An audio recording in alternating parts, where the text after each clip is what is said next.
Viewmasters, it's the podcast that we do. Viewmasters, talk about movies that we view. Viewmasters, my friend Eric and me, Joe. Viewmasters, hey, let's start the show. Hey, welcome to the Viewmasters, episode 286. Mikey and Nicky. And Joe and Eric. My name is Joe. And I'm Eric. Hi, Eric. Hi, Joe. How are you? I'm doing okay. I need your help. Yeah, where are Mikey and Nicky? Did they not join the Zoom? They did not, no.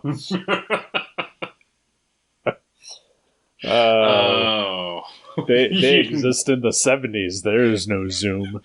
That's true. Maybe the drugs that Nicky is clearly just on the whole time. Maybe those are Zoom. Oh boy, this movie. I'm just gonna wild guess. You found this stressful. I did. I found this very stressful. And very stressful, very frustrating. I think I didn't enjoy watching this, but I'm not sure. I'm still working it out.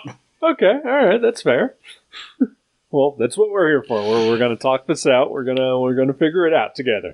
Right. This is movie therapy, where we work through our feelings about the movies that we've watched.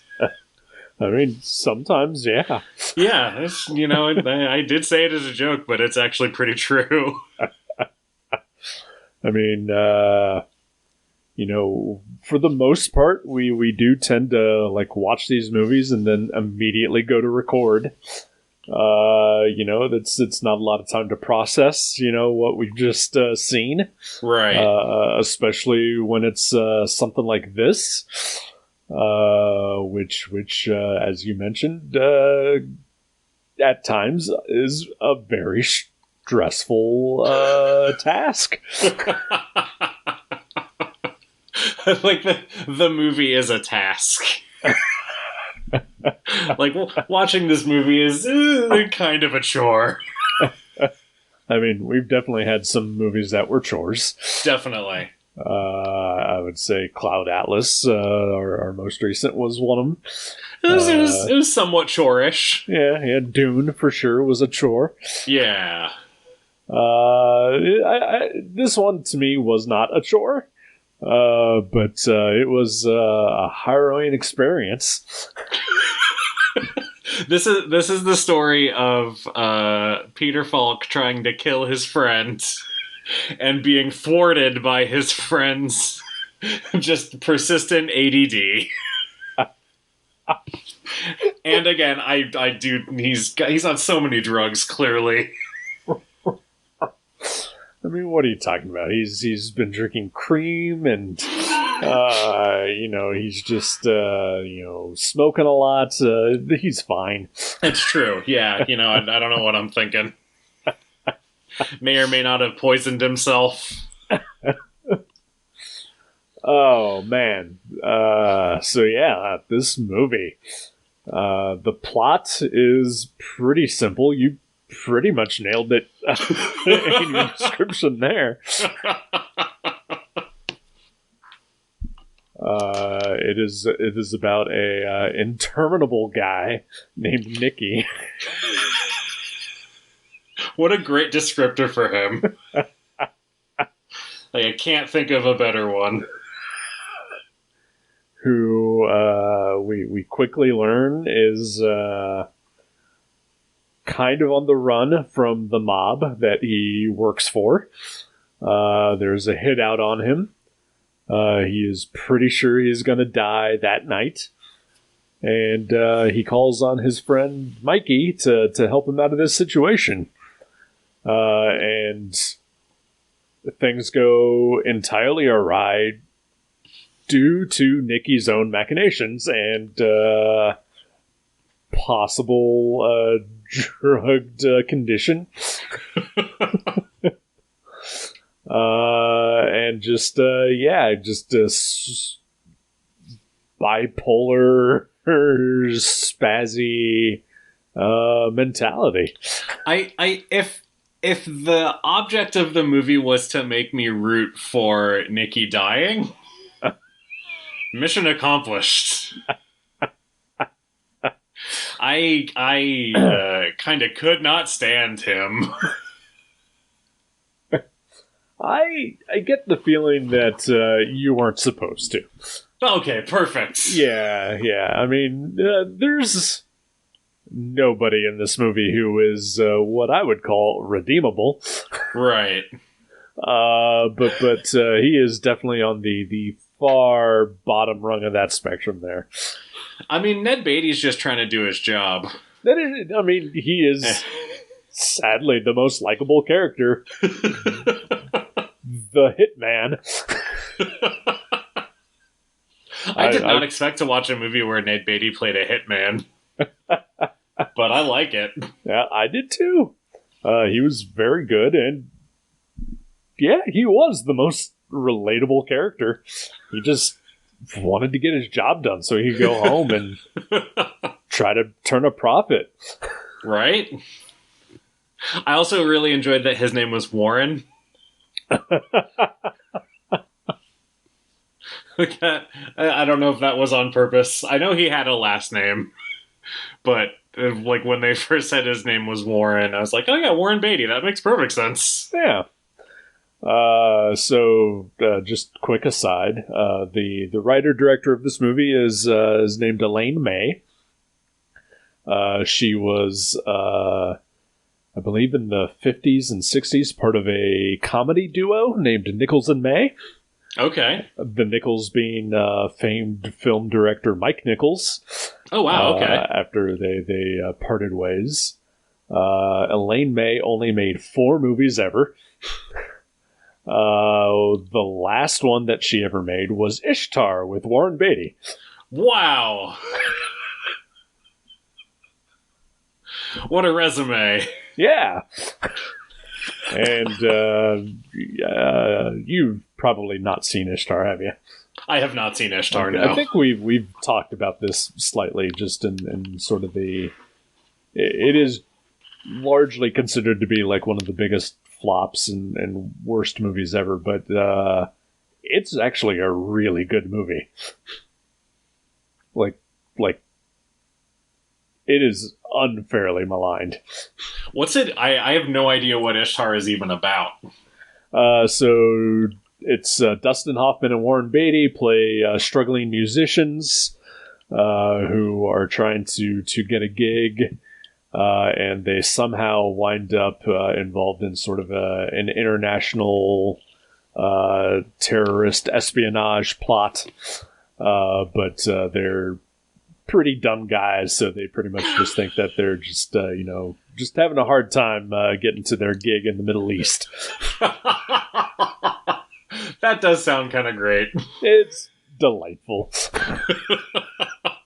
I think, and this is weird, but I think in my head for some reason Ishtar and Caligula are movies that exist in the same space.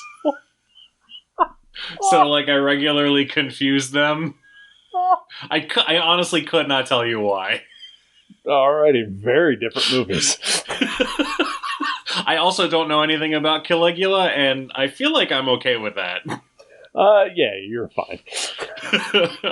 I think the key point of that is that it's an X-rated movie starring Malcolm McDowell. So right,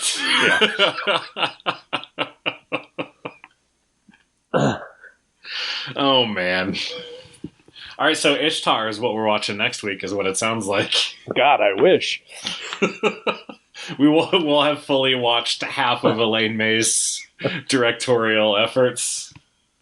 I would watch all of her movies. So I've only ever seen this and Ishtar.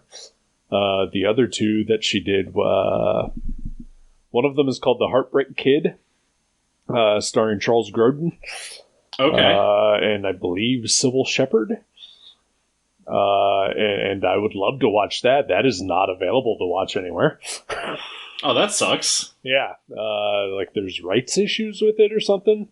Like occasionally, like it pops up on YouTube, but then gets immediately taken down. And this is not to be confused with the Ben Stiller remake of the same name. Sure. And the other one, I can't remember the name of, but it stars Walter Matthau, and I will watch anything with Walter Matthau. Is it A New Leaf? Yes, that is it. Okay, yeah, I'm looking at her on IMDb right now. That was like under Mikey and Nicky, the three more like it that you might like are the other three movies that she directed. Yeah, plus a bunch of other stuff. Yeah. Speaking of Walter Matthau, the theater that Ned Beatty parks outside of is playing a Walter Matthau movie that I really enjoy. Oh, really? Yeah, the Laughing Policeman was one of the films that was playing there. Nice. Yeah. Highly recommend that if you like noir. I love noir. I got some good noir for Christmas on Blu-rays. What'd you get? I got the Maltese Falcon. Okay. And which I think is noir. It's a private detective mystery. I've never seen it, but as far as I know, it is sort of the definitive noir. Yeah. And I guess the other ones I got aren't really noir. I got Psycho. It has both the widely available version and the extended version, which I guess is actually the original theatrical version that was shown in theaters, but has not been available on home media before. Huh. Which I have no idea what's extra in it. I haven't had a chance to watch it yet. I don't know. It might just be like, spliced in frames of nudity or something. Who knows? Yeah, that sounds like an Alfred Hitchcock thing. And then I also, and I also got To Kill a Mockingbird, which is definitely not noir. No. But older. Yeah. So yeah, I don't know. I guess I only got one noir film for Christmas. Yeah. I mean, Psycho gets labeled as a horror movie sometimes, but and there are elements to it, but I would say it owes just as much to noir as anything else. Yeah, I feel like Psycho's more of just a thriller. Yeah. Than a horror movie. Well, I know I'm definitely going to have to go throw away my copy now to find this new extended version, I guess. I'll look up actually like what the differences are. It's probably like 12 seconds longer. Who knows? Right. It restores the scene that Gus Van Sant added of Norman masturbating behind the wall. I can see why they didn't release that. Yeah. Shouldn't have been in the remake either.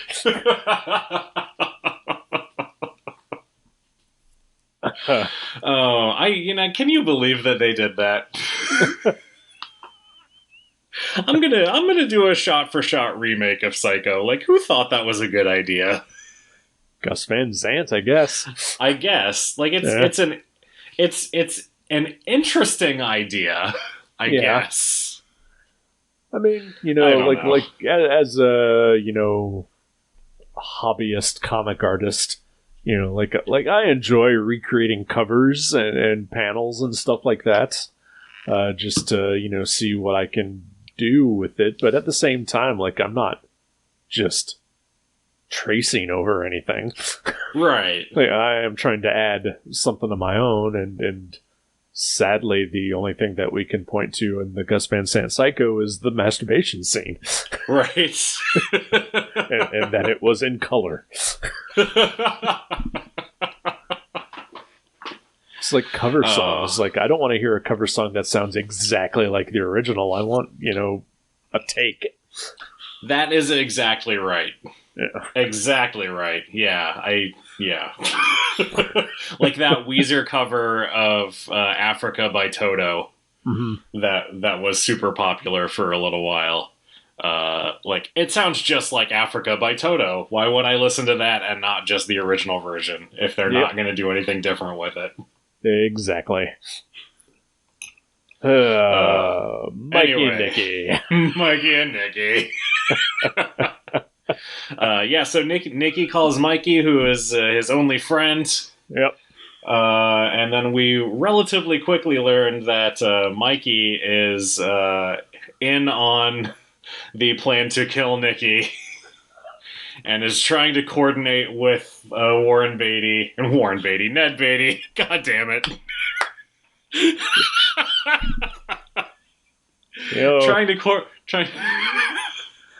I felt bad when I did it, but now that you've done it as well, I'm okay. No, yeah, his name is Warren. He's a Beatty. Oh, yeah. He's trying to coordinate with Ned Beatty, aka Warren, so that they can kill Nicky, and Nicky is just thwarting them at every turn. He's like, you know those the cartoons, the Animaniacs cartoon with the dog and the little girl? Yeah. Where the dog is like protecting the little girl. That's sort of what this felt like. Sort of. Like, Nicky's the little girl. Mikey is just trying to corral him somehow, and it is just not working. No. The thing that I kept thinking throughout the whole thing is that these guys are children. Yeah, absolutely. Like even Mikey, to an extent. He is definitely the more mature one, I guess, but they're both just petulant children who neither of them are getting their way and throwing tantrums throughout. Yeah, I think I was pretty on board with Mikey until the whole sequence in the woman's apartment where it seems like both Nicky and Mikey sexually assault this woman. Yeah. And it's real not good. I didn't care for that sequence. Well, they're not good people. They're both working for the mob. No, I know. I am aware that they are bad on purpose. But yeah, this does, I don't know. It's. I'm okay with the scene, but I totally see what you're saying, and also I'm not okay with the scene because it's something that we've seen many, many times before. It has become a shorthand for these are bad guys, right?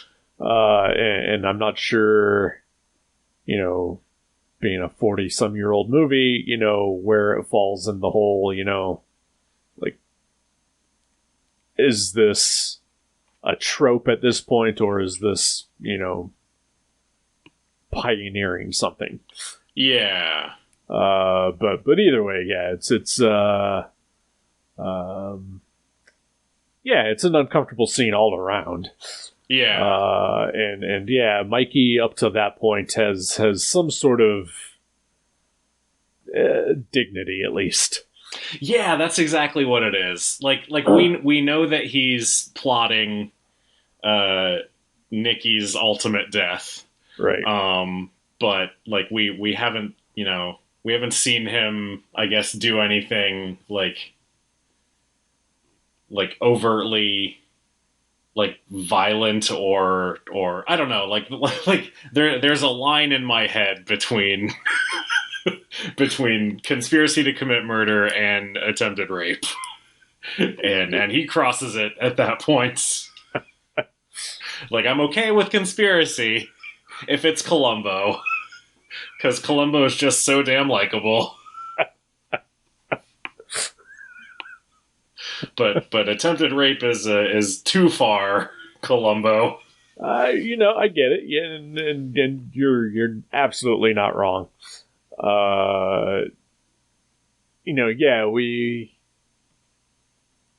I mean, up until we figure out that he is, conspiring with, the mob bosses to have Nicky killed, he does seem to genuinely care about Nicky. Yeah. And does want to help him. And even as he is leading him to his death, he is also at the same time, indulging Nicky in his whole, this is possibly his last night on Earth, and allowing him his vices and doing the things that he wants to do before he dies. Sure. Which, I mean, he clearly gets irritated with him too at certain points. But understandably so. Oh yeah, because he's awful. he's exhausting. I mean, from the jump. Yeah. And, he won't even let him in the room. You called me. Yep. And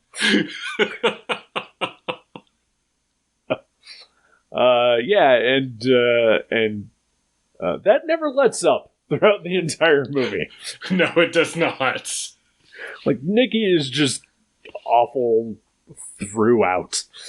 But yeah, with Mikey, there's like I said, there's a dignity to it. But then we get to the scene in the apartments, and even the point when he is just sitting in the kitchen as Nicky basically assaults this woman.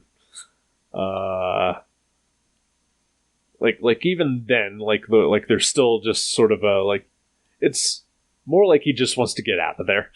Yeah. And even when Nicky prods him to talk to this woman, he doesn't seem into it. He seems let's just go. But then it gets rapey, and I mean, nothing really happens, but still, it is a turn in the character for sure. Yeah. And then I was at least glad that Mikey was not, when Nicky was indulging in some light racism at the bar. Yeah. That Mikey did not join him. Yeah.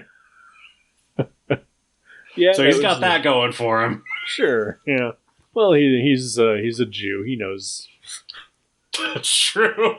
he's had his own fair share of slurs hurled at him, I'm sure. So right.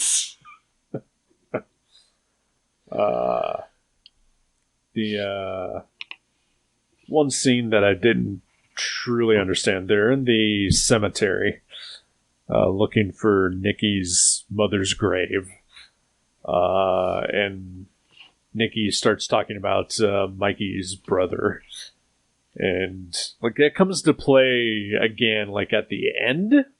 Mm-hmm. But at the time I was just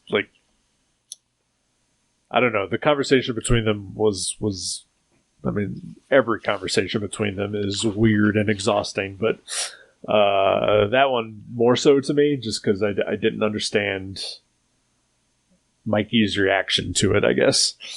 Yeah. I feel like even having seen that later scene as well, where he's talking to his wife about it. That was his wife, right? Yes. That he's talking to about it. I still don't really.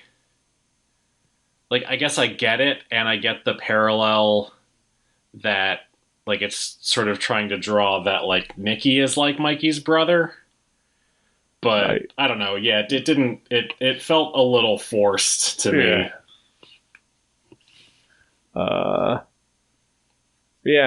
So, and then eventually, Mikey and Nicky get into a fight. I think this is after the rape thing. Yes, yeah, it's sort of spurred on by that because Mikey feels, I think, embarrassed by everything that has happened in that apartment, and that sort of is what leads to the fight ultimately. Yeah. So they get into kind of a scuffle, a shouting match, and sort of part ways, and somehow Mikey stumbles upon Ned Beatty. Yeah. And then they go on the hunt. They are just blatantly out to kill Nicky at this point. Because even at a certain point, it almost feels like Mikey is almost reluctant to be going through with the murder plot. Yeah. Or at the very least could decide at at any moment to sort of not go through with it. But after that, he is fully on board, and just wants to make sure that Nicky is dead. Then we get the solo adventures of Nicky. Oh boy. Just turns out without Mikey around, way more awful. Yeah. I tell you that the only part where I was sort of on Nicky's side was when he went to the candy store and asked if they had any comic books. Of course. I saw some old pre-Giant Size X-Men issues of X-Men on the rack. Wow. Yeah, I looked up when the movie was made because I was curious. I love to see old comics and stuff and to try and figure out what they are. Right. And it looked like the movie came out in 1976, but it was filmed in like 73 and 74. Okay. So, and Giant Size X-Men came out in 75, so it would have been pre all new, all different X-Men. Wow. So those are just reprints. Yeah. Those are worth nothing. Nope. Nerds. But then, he bought some. I couldn't tell what he bought, which was disappointing. Maybe there's a director's cut where we see what he picks out. I think in the director's cut, like we actually see him just sit down and read some. If you told me that this movie was in real time, I would believe you. Like, the only reason that I know it's not is that Ned Beatty says that he waited for 2 hours across multiple locations. I mean, and the movie's only an hour and 45 minutes, so... Yeah. When Mikey first shows up in Nicky's hotel room, he states that it's like 9:15. And then the movie ends sort of around 5 in the morning or so. Yeah. So 5:36. It's light out. I remember that. But yeah, it does seem to move pretty quickly. But a lot of ground is covered. Did you catch the crew member in Nicky's hotel room at one point? I did not. Yeah, there's like a quick. It's right before Nicky like runs over to the window to open it because he says he can't breathe. Okay. There's a shot in a mirror of just plain as day, just a guy, just another guy in the room. Was it Bob? It was not Bob. I wish it had been Bob. Damn. I mean, maybe it's another Bob-like force that takes control of Mikey. And is behind wanting to kill Nicky. It's very possible. So for me, the most uncomfortable part was actually when Nicky goes to talk to his wife. Yeah, that I hated too. Yeah, that was definitely the worst for me of Nicky doing anything. And he does a lot. Like there's the part at the end of that scene where like he and his wife are inexplicably kissing. Yeah. And she says something about like, I love you so much. and as I was watching it, I just went, why? Like, what? Why? Why? He's awful. Yeah. Oh, boy. So... Like, he goes into the baby's room and is like, here, hold my finger, hold my finger. Yeah.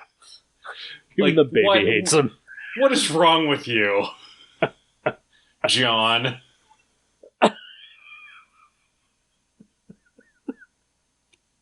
And I'm sure John Cassavetes is a lovely man. I have no idea. I have no idea. He's great at playing an irredeemable bastard. I think I've only ever seen 2 movies with him in it, and the other one he sells his wife's baby to the devil. So Yeah, that'd do it for his acting career. That explains a lot. Maybe that was the real John Cassavetes in Rosemary's Baby. So slight tangent, but as we record this today, Human Target number 3 was released. The DC comic book. Yes, I have not read that one yet, but feel free to talk about it. I do not care. Okay.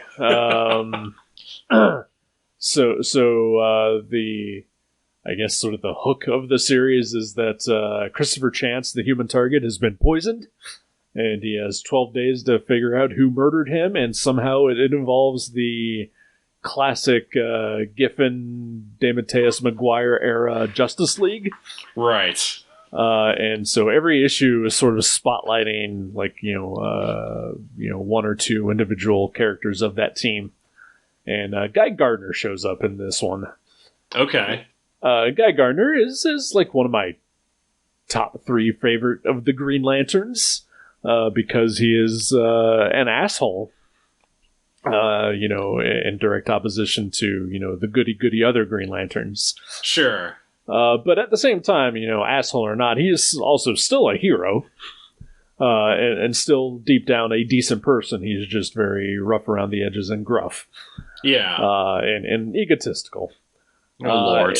And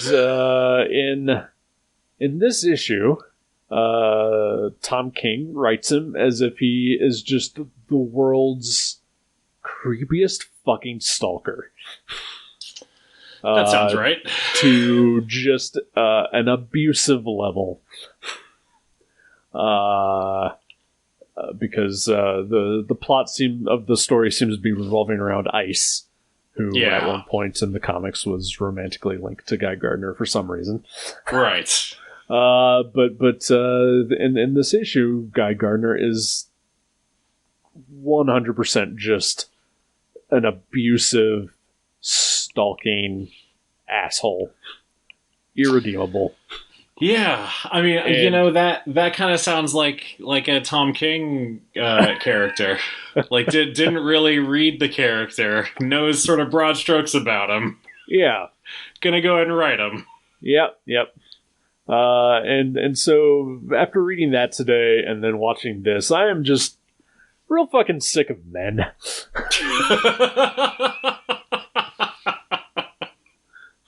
You said it, sister.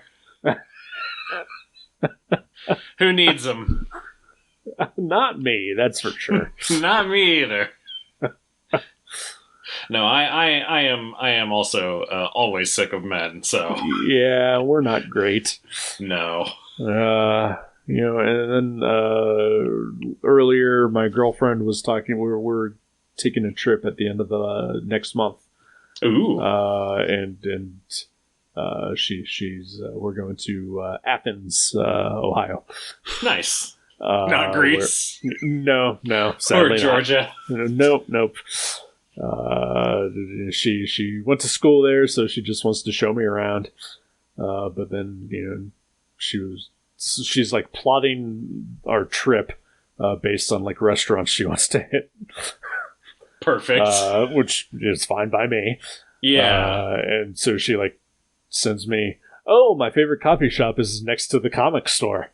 And I was like, I wasn't going to mention hitting a comic store while we were down there, but since you brought it up, And then she's like, well, hopefully this guy isn't there. I'm like, who's this guy and why should we be worried? And she's like, oh, this guy was a townie and dated my ex-roommate and then stalked her after a while. Oh, Jesus. And then was just like always showing up at her house. And I was just like, Jesus Christ.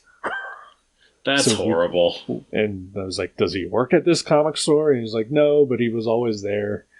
And I was like, I mean, that was 20 years ago. Do you think he's really going to be there? And it was like, maybe. If he's a townie, you never know. Exactly. But just, the fact that already, plans for, like, the only vacation I've had in 4 years or whatever is being disrupted by a fucking douchebag. Well, I hope for both of your sakes that he's not at the comic shop when you get there. I hope so as well. But anyway, just Mikey and Nicky, a tribute to toxic masculinity in the 70s. It was very 70s. It felt like, yeah, like what I think of when I think of a movie from the 70s is basically this movie, and I didn't, because I'd never seen it before, but it existed in my head already as this is a 70s movie about dudes being awful. Yeah. Written and directed by a woman, so yeah. I don't know, what that says about the larger scope of it, but she, I mean, just looking at the movies that she did make, they were pretty much all about just kind of awful dudes anyway. All right. Because A New Leaf is about a guy who is planning to kill his wife. Heartbreak Kid is about a guy who gets married and then immediately dumps his wife for another woman. Oh, wow. I would say Ishtar is probably the only male-positive movie she made.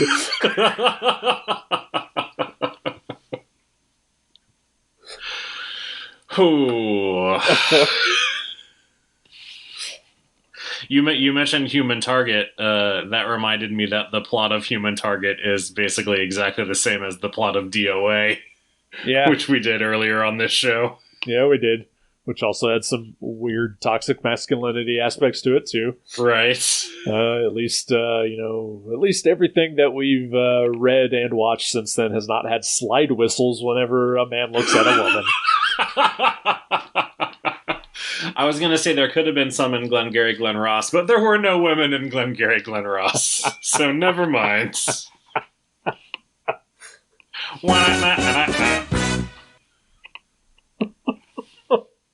You can put the actual song in and post there, right? Oh, sure, yeah. I'll forget as soon as we stop. I will too. Yeah, I mean, it would be funny if I did. But... Listener, as you're listening to this, I didn't. Yeah, imagine it, and imagine how funny it would be. And let us know in the comments. Like and subscribe.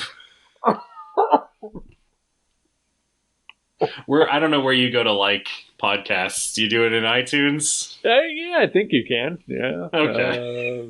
Or just on our Twitter or Instagram posts, I guess. All right. I don't know. We've been doing this literally for years. Yep. We are at least a decade-old podcast. What is podcasting? When does this air? I'll set my DVR. Mikey and Nicky. Yeah, so ultimately I liked this movie. I just, I thought the performances were great. As irritable as Nicky was, John Cassavetes does an amazing job being that much of an asshole. Yeah. I've seen other stuff with Peter Falk, but he is primarily just Columbo to me. To me, he's Columbo or the grandpa from The Princess Bride. Right? Yeah. So it was nice to see him, be something different. Even though early on he switches clothes with Nicky and becomes Columbo. Right. Elaine May was like, no one's going to recognize you if you keep wearing these dark clothes. You need to put on this light trench coat. So people know, oh, right, that's Columbo. As we've talked about it, and as I've had a little bit more time to think about it, I do, I think the performances, like you said, are all great. Cassavetes and Peter Falk are great. Ned Beatty is great. Oh, yeah. Others. Emmett Walsh, young Emmett Walsh as the bus driver is great. Let's put quotes around young. Well, sure. I mean, young for Emmett Walsh. Yeah. I think the two mob bosses. Did you recognize one of them? I recognized one of them. I think. I think I'd only ever seen him as a very old man. Yeah. I believe he is one of the great uncles or whatever in Christmas Vacation.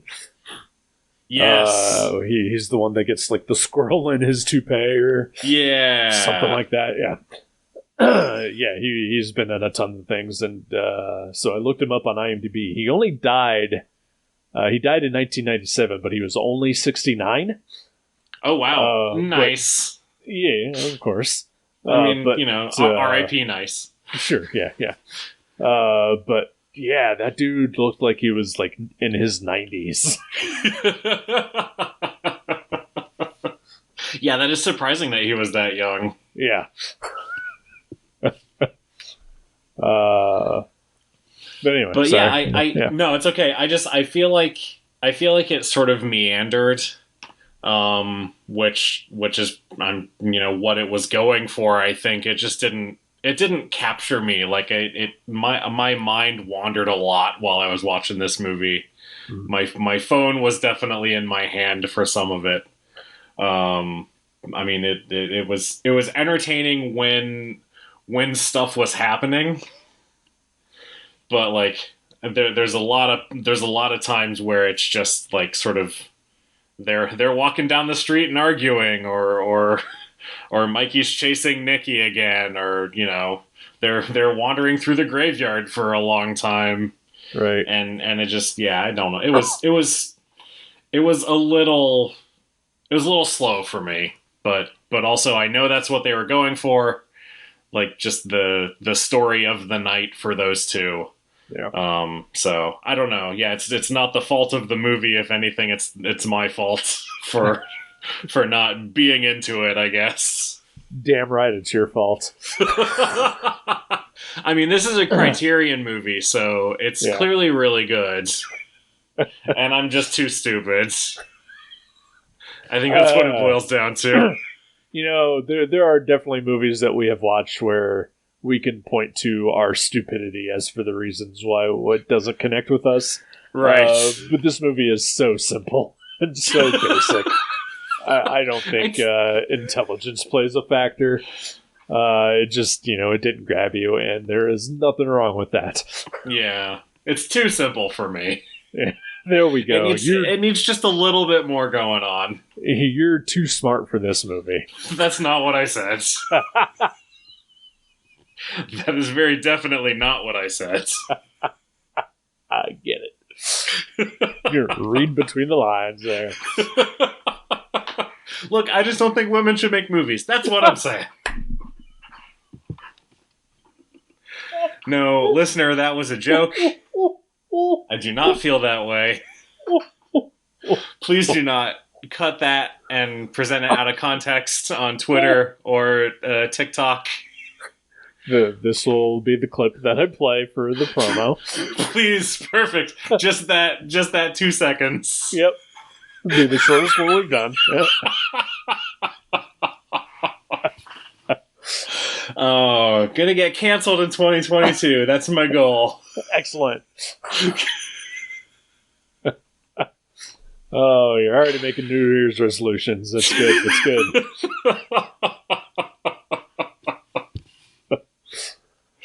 Oh my god. What's bringing you joy this week, Eric? Oh boy, let's see here. Thinking real hard. As our recording of this, it was just Christmas. I had some food, and that was pretty much it. That's good. I mean, food is good, yeah.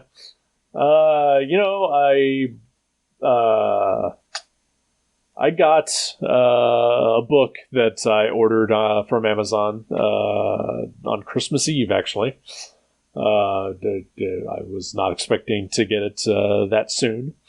But it was the Stuart and Catherine Imanen's new book called Grass of Parnassus. Oh, nice. Which was they originally started it as a Instagram comic,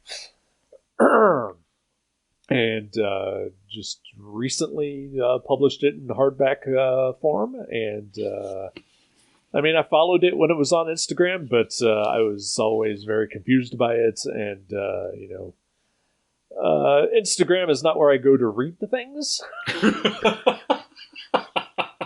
Instagram does not present things in the order in which they are posted. So even if you did want to read Grass of Parnassus on Instagram, who knows if you're reading it in the proper order? Right? Sometimes I think they would update it every Monday, and sometimes I wouldn't see it till Wednesday. Right. And then I was like, well, I don't have time to go through 10 panels right now. And then, I click the like button and move on, and then I never see it again.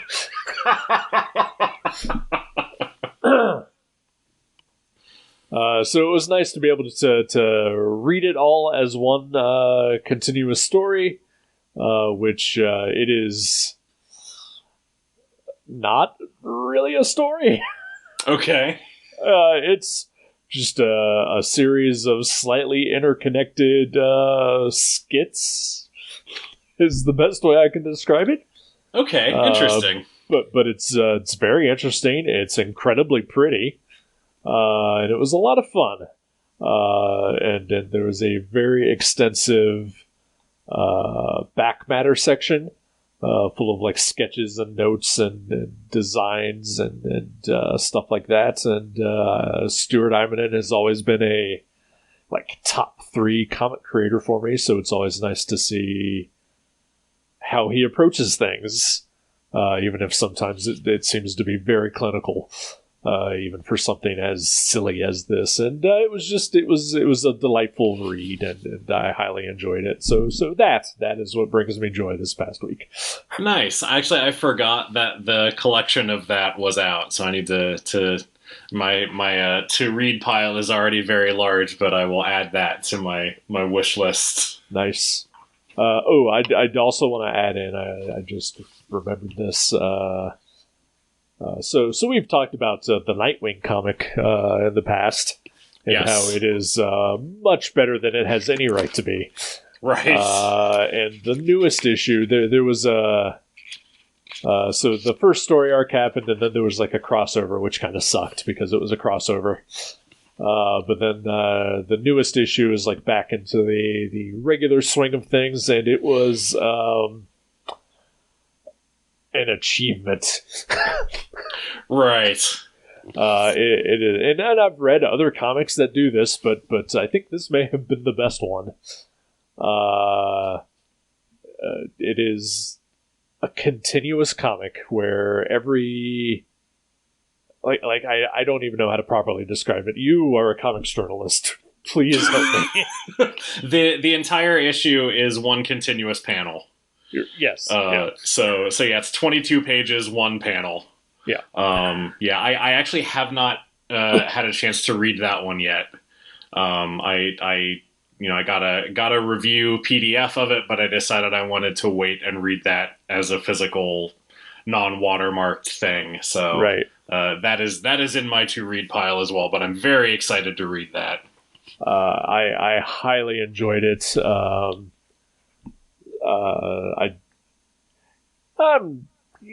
an open book, fellas. I read a lot of things online that I probably should not. I am accessing things via means and websites that don't do a lot of good for the industries that I like to support. You're talking about like QAnon stuff, right? Yes, exactly. Like Breitbart and yeah, AON. Or yeah. So on the Breitbart website, there is a special place where you can download illegal comics, and I do that. Right. Assholes. And so that is how I've been reading Nightwing. But I went out and I bought the hardcover of the first story arc of Tom Taylor's run. And I also bought the physical copy of the one panel issue, just because I like it that much. Nice, that's awesome. Yeah. So yeah, all that is my joy. That's a lot of good joy. Yeah, comics, they're good sometimes. I wrote an article for The Beat this week. It is before New Year's, and it was my week for the DC column, so I sort of just wrote a roundup of, how the year has been for DC Comics. I am an unabashed DC fan, and I think that the past year of books from them has been stronger than it's been in decades, probably. A long time. So I was very excited to write that, and then just comics in general make me happy. Good. So that was your joy? I think so. Yeah, I can't think of we started watching Squid Game, which I'm enjoying.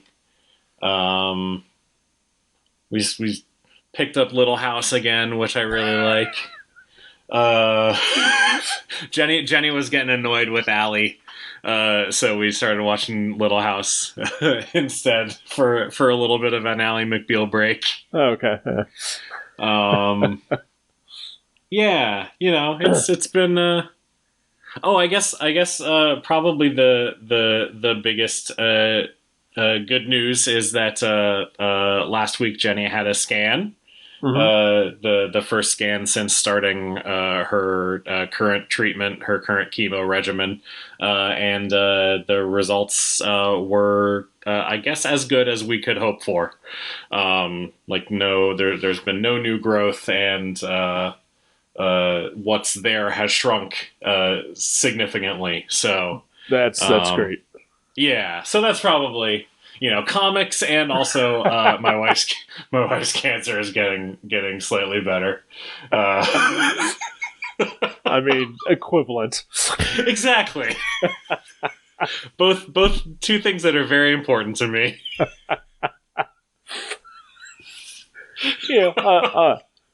We don't have to weigh one against the other, but I get it. Yeah. I thought of comics first, and then I thought of the other thing. So, take that for what it's worth. Oh, I do have a quick question for you. Did you get a chance to see the new Spider-Man movie? Oh shit! I did see the new Spider-Man movie. Did you? I did. What did you think of it? I thought it was pretty great. I did as well. Okay. Yeah, no, I loved it. I cried multiple times. As did I. Like a normal person. Sure. And yeah, I mean it was pure fan service. Absolutely. And as a fan, I felt well serviced by it. Yeah. And I really like where it left things at the end. I did too. It has me really excited for whatever they're going to do next. Yeah, I am as well. I think the ending of that sort of resolves a lot of complaints about, what the Marvel MCU Spider-Man has brought. Definitely. And even though I agree with some of those complaints, like I've been fine with all the movies. Like they've all been enjoyable. Yeah. But yeah, I really did enjoy this. I did at one point think to myself, like, am I only enjoying this because, I do love Spider-Man and I have seen all the other movies? Yeah. Like, is that the only reason that I'm connecting with this in any way? Like, does this, like, if I didn't know this, like, would this stand on its own and be enjoyable to me?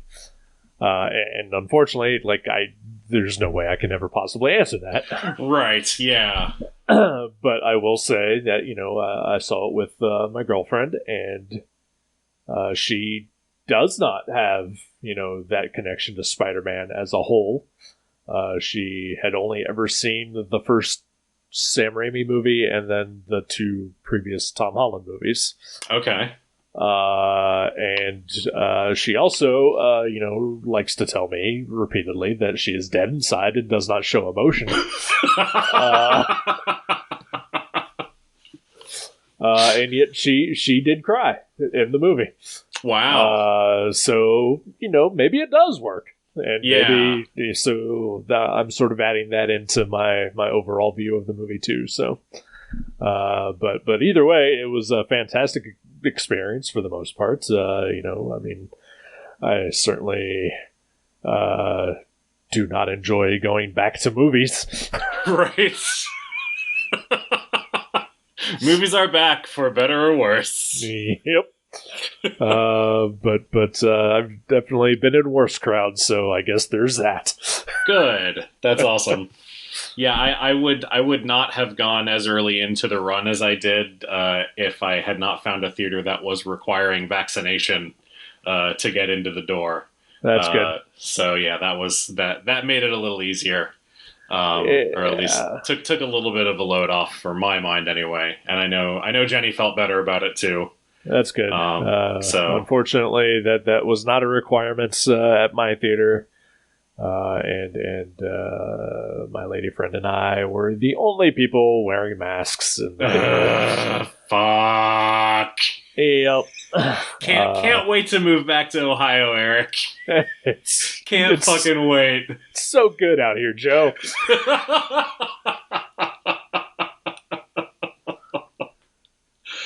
Oh fuck.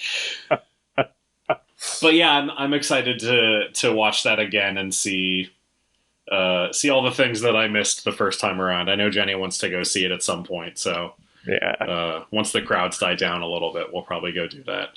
Yeah. One more recommendation I'd have for you is, I don't know if your theaters out there have this, but whatever you do, don't go on discount night. Okay. Good to know.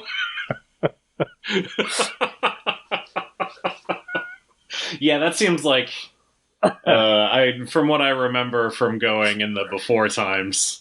Yeah. Discount night is just when all the rabble comes out. Yep. And no judgment on rabble. Everybody deserves to go to the movies. I just don't want to go to the movies while they're there. I think because I have different movie viewing expectations. Yes. Than the rabble do. Yeah, unfortunately, that was the only time we could go, and she insisted on going because her dad was already spoiling the movie for her the previous weekend. Son of a bitch. Yeah. So she was like, we have to go, and just happened to be on discount night, and it was what I expected. Yeah. But at least the movie was good. And good. Pretty much made up for the rest of it.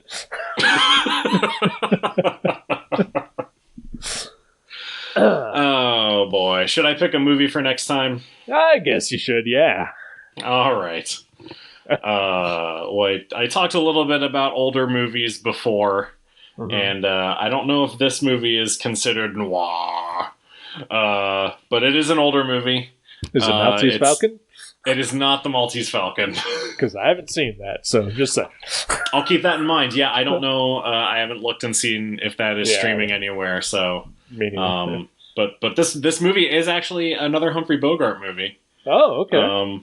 That I have seen. I saw it when I was in college. So this will be as if I am seeing it for the very first time, because I don't remember things from that far back. Unless they are terrible things that happened to me or that I did, in which case I think of them all the time. Well, certainly. You wouldn't be normal if you did. Right? I wouldn't need all that great therapy. This is a movie from 1950. It stars Humphrey Bogart and Gloria Graham, who was in It's a Wonderful Life, which I watched a couple days ago and is what inspired me to want to watch this again. Okay.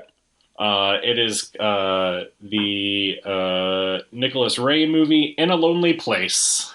Never heard of it. And it is on Amazon Prime. Okay. I'll make a confession here. I have never seen a Humphrey Bogart movie. What? Yeah. At least not that I am aware of. That is a shocker. Oh my god. That just added so many movies to my list for the podcast. Well, hopefully I like this one, and then I'll say, bring it on. I hope so. Otherwise, you're going to be real unhappy with all my future picks. Also, I'll say, I guess we can watch the Bring It On movies, too. Have you seen any of those? The first Bring It On movie from the writer-director of Ant-Man is spectacular. I'll believe you. Tell your lady friend, or I will tell your lady friend that you have not seen Bring It On, and hopefully she will make you watch it. She'll put it on the list. Fuck. It's so good. It's so good. All right, I'll tell her. Okay, so what's it called again? It's called In a Lonely Place. In a Lonely Place on Amazon. Alrighty, I will look forward to watching that next week. Excellent. Alrighty, we'll see you then. All right, talk to you then. Goodbye.